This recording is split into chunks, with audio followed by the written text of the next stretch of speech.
Hi, I'm Bob, the helpful senior citizen. How are you today? I'm doing fine. I hope you are too. Today is March 27th, 2024. I'm coming to you from Southern California. I hope it's nice wherever you are. I want to talk today about my experience with Millionaire Maker Loral Langemeier, founder of Integrated Wealth Systems. Does she make millionaires? The answer is, I have no idea. Maybe she does, maybe she doesn't. But I want to talk about my experience and my experience only. This is a follow-up video to a couple of others I made before, and Loral didn't like it. She told me I was slandering her company. No, I'm not trying to slander anybody. I'm trying to tell my story because I think the world needs to know. And I hope you will see that by the time this video is through. So let me explain what we're going to talk about today. Hang on one second. So my introduction, which there you have it. I'm going to talk about how I first heard about Loral Langemeier, what happened next. I'm going to talk about the 100K challenge, and I'm going to talk about my experience with her coaching. What happened when I realized the program was not for me? Refund? What refund? And then I want to talk about the legal proceedings, and then I'll wrap it up. So let's get started, shall we? I first heard about Loral, and actually, before I go any farther, I've never had any dealings with Integrated Wealth Systems, commonly known as IWS. My dealings are with her former company, which was called Live Out Loud. And I saw an ad, I don't remember where exactly, but I know it was in April of 2012, about a free event in Sacramento. And I had just lost my job, and it looked like something I was interested in. So I attended this free event. And I made up my mind before I went that I wasn't going to spend any money because it's a free event, right? So anyway, I went, and right off the bat, I noticed she was offering some event special pricing for signing up for her program. Or I don't know if it was this one program or more than one. I honestly don't remember, but I do know several people ran to the tables that were set up at this event in Sacramento, California, and signed up. And it was a 3-hour event, and she spoke for about 90 minutes. And we took a break, and I expected her to come back, but she didn't. There was somebody else who did a presentation for the second 90 minutes.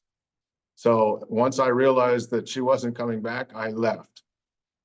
Shortly after that, I bought her book, The Millionaire Maker, and I read it with interest. A lot of good things in that book. But I wasn't ready. Like I said, I had just lost my job, and I wasn't exactly sure what I was going to do next. So I did go to a couple more of her events over the course of a year. My third or fourth one, I'd always sit up front or close to the front, as close as I could. She recognized me, and she called me out, asked me when I'm going to sign up.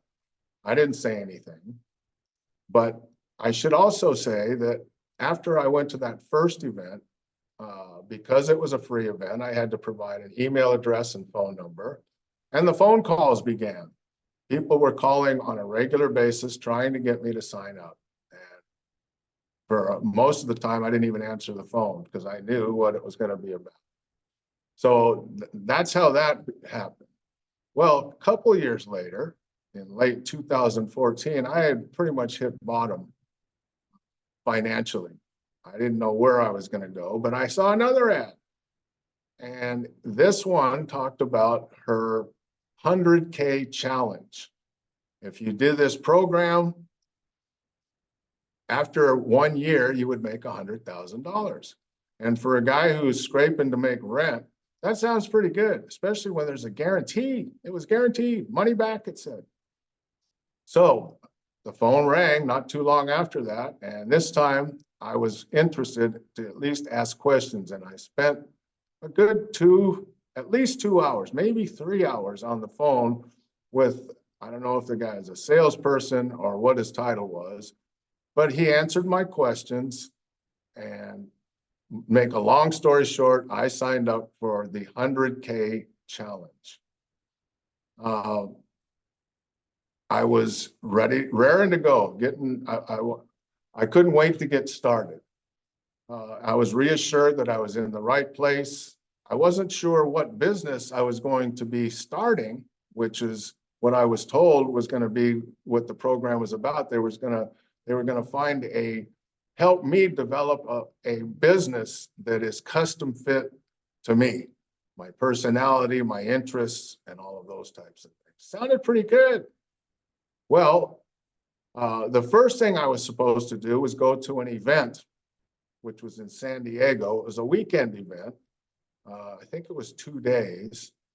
And what I had paid for the program paid for that event, for my room, and I drove there. And there was a lot going on at that event. But the one who was missing was Laurel. She wasn't at the event. There were all kinds of other people and a lot of different presentations pitching this, talking about that. And most of it was pretty informational. I did learn some things. And oh, by the way, I allowed myself to buy a software program that cost me $1,700. My fault, can't blame anybody for this, but that's what was being pitched. And I was told it was going to take my business to the next level. And I spent $1,700 and it cost $200 a month after that. But keep in mind, I had just gotten started and I was going to make $100,000 in a year. So this was, chicken feed as far as I was concerned. Going forward, I was assigned a coach. And by the way, in the year program, I was supposed to have eight 30-minute coaching sessions on the phone with a coach who I never had face-to-face. Well, I actually did meet her at that event, but our coaching was on the phone. And there were 8 of them, 30 minutes a piece. And it was over the course of several months. So, I was looking forward to getting started and what are we going to do? But basically the first one was about getting acquainted a little bit and talking about the homework, about what I'm supposed to do for the next session. And I learned about business funnel and, all these things, but there was really no instruction per se. So the next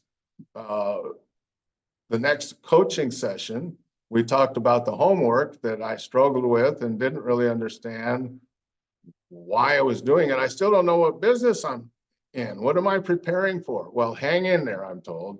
We'll get to that. And so on and on this goes for a few months. And as time went on, by the time I got to my 3rd or 4th session, coaching session, which by the way, I have a hard time calling it a coaching session. I have a hard time calling her a coach as well. My coach was not Laurel. It was another woman. Excuse me, 1 second. I need to take a drink here. So anyway, I became more and more impatient and I didn't know what to think. So there became a tension between my coach and me, to say the least. And I wasn't really learning anything, and I was just kind of going along with it. Meanwhile, there was a lot of rah-rah and, web podcasts that Laurel was doing that we were always invited, weekly podcasts or webinars, whatever you want to call them. And I was looking at that. So eventually I realized this isn't for me. Nothing was what I expected it to be. So I started talking to first my coach and then customer service and asked for a refund. And there was another man that I still don't know exactly what his position was, but he was involved in all this. And he was helping me with the coaching, but at least he was somewhat of a coach. And I was told that they needed to present my case to the board about a refund. Well, bottom line, 2 different times I was told, no refund, no refund. So, okay. So I was disenchanted, to say the least, by this point. On my 6th coaching session, my coach fired me. She told me I was impossible to work with, and she didn't want to coach me anymore because it's not working for either one of us. I'll agree with that. But they canceled my last 2 coaching sessions. So I was assigned additional coaching by a couple of different men, which actually were pretty good.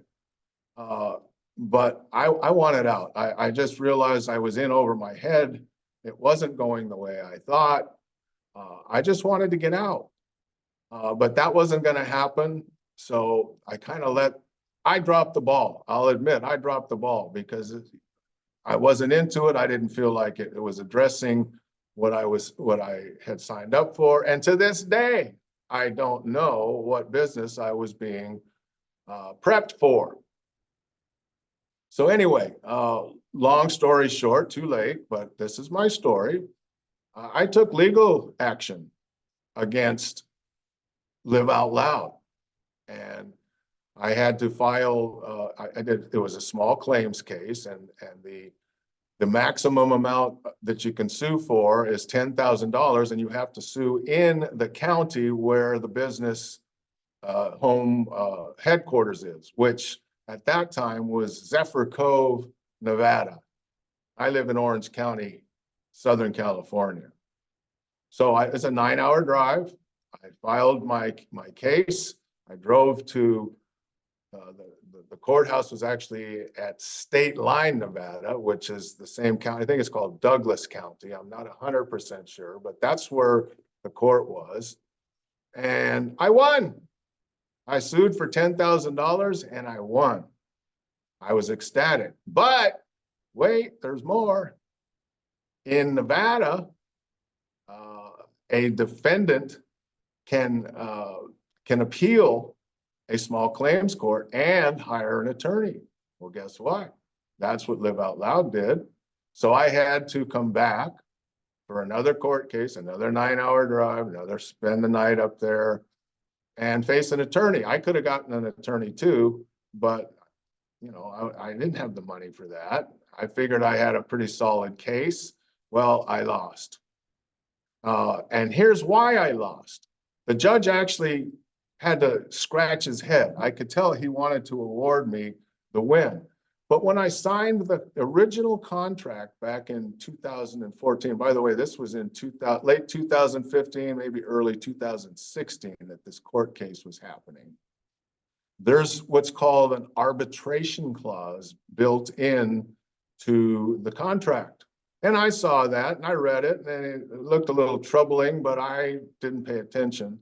Let me just tell you right now, there's nothing in it for you in an arbitration clause. So what it basically says is you have to take your case to an arbitrator rather than court. That I basically signed away my right to sue in court, and I lost on that premise. The judge wanted to actually, as I told you, the judge did award me, but on that technicality is why I lost. So here we are. This is what, 8 years later now, 12 years after I first started, and it's still a little raw. It's still a little raw. It's, I've recovered from the loss. I'm actually doing pretty well now. And I will say I actually learned some things. What I really learned is to really read a contract before signing it. So that's all I can tell you about that. So to sum it all up, here's what I have to say about the way Live Out Loud did business. I don't know if if integrated wealth systems does things the same way, differently, or not. I couldn't tell you. I do know they still offer the 100K challenge, so I gotta believe they do things very similarly, if not exactly the same. I will say this, they're way overpriced.